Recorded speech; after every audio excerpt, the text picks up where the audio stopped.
Signs and symptoms. The novel coronavirus attaches itself to cells in the upper respiratory tract, the parts of the body we use to breathe and speak, such as the nose and throat. That sets off alarm bells for the immune system, which starts to attack the virus. Within a few days or up to 2 weeks later, an infected person typically begins to have symptoms of COVID-19, a sore throat, runny nose, fever, and a cough.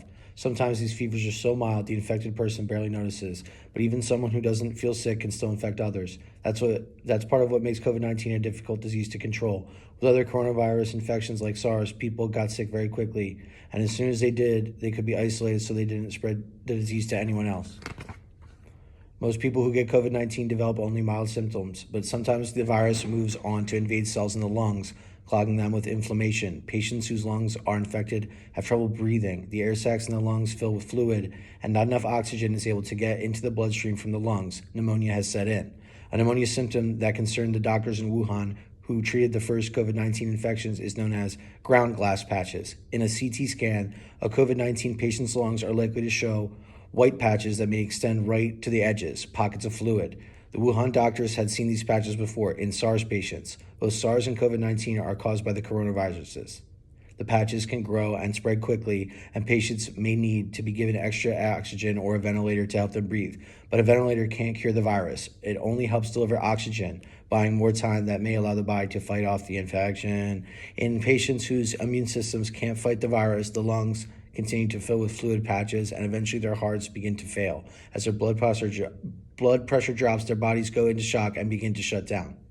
7:30 a.m., January 12th, 2020. Lin Wenliang walked through the doors of the hospital to begin another day of work. He felt hot, lightheaded, exhausted.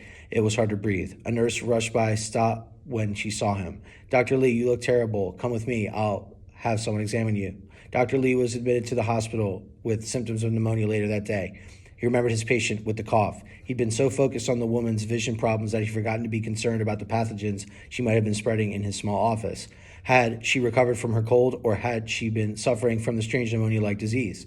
As he lay in bed, fighting to breathe and watching the nurses and doctors sheathed in protective masks and suits around him, Lee wondered whether the warning he had tried to share on social media would have helped to prevent the outbreak from spreading. Scientists were still not convinced that the virus could be spread from person to person, but Lee couldn't remember the last time he'd been to the Hunan seafood market. He was sure that his illness could be traced back to that eye examination with the coughing patient. January 13th, 2020. Thailand reported that a traveler from Wuhan had developed the novel coronavirus. The first case outside China. Scientists from the World Health Organization began to study whether the coronavirus can be transmitted between people. January 16th, 2020. Japan confirmed its first case. The WHO sent an international alert telling countries around the world to start screening air travelers and to take precautions to prevent infection. January 19th, 2020, the World Health Organization tweeted that there was evidence that the novel coronavirus could be transmitted from person to person.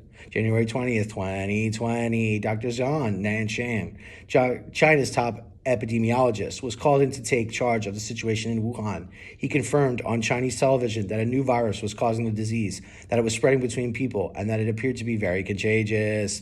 There were now almost 300 confirmed cases in the city. January 23rd, 2020, Dr. Zhang ordered the city of Wuhan into quarantine to try to stop the spread of the virus. At 10 o'clock that morning, all buses, trains, and flights coming into or leaving the city were canceled. Subway trains stopped running. Barricades went up on the highways around the city. Schools and businesses were shut down, and people stayed in their homes, only going out for groceries. It was just 2 days before the Lunar New Year holiday.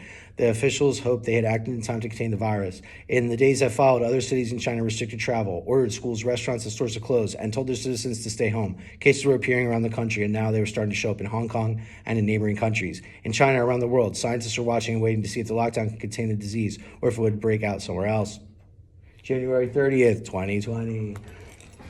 The World Health Organization declared the novel coronavirus a public health emergency of international concern. That meant they believed the virus presented a serious and sudden health risk, that it might travel across the world, and that international action might be needed to address the threat. Already 82 cases have been confirmed outside of China.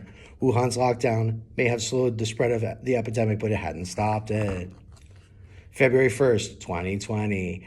From his hospital bed, Li started his last post on Weibo. Today, the nucleic acid test result is positive. The dust has settled, and the diagnosis has finally been confirmed. He knew at last what was making him so sick, the new virus that had already killed many others in his city, the virus he had tried to warn others about more than a month ago. He took a selfie and posted it, a pale, exhausted man, his eyes wide and frightened above the respirator covering his face. There were now more than 10,000 confirmed cases of infections with the novel coronavirus in China. February 6, 2020. Wuhan Central Hospital announced that Dr. Li had died. Across China and around the globe, people posted messages on WeChat and Weibo honoring the doctor who had been the first to try to warn the world about the coming epidemic.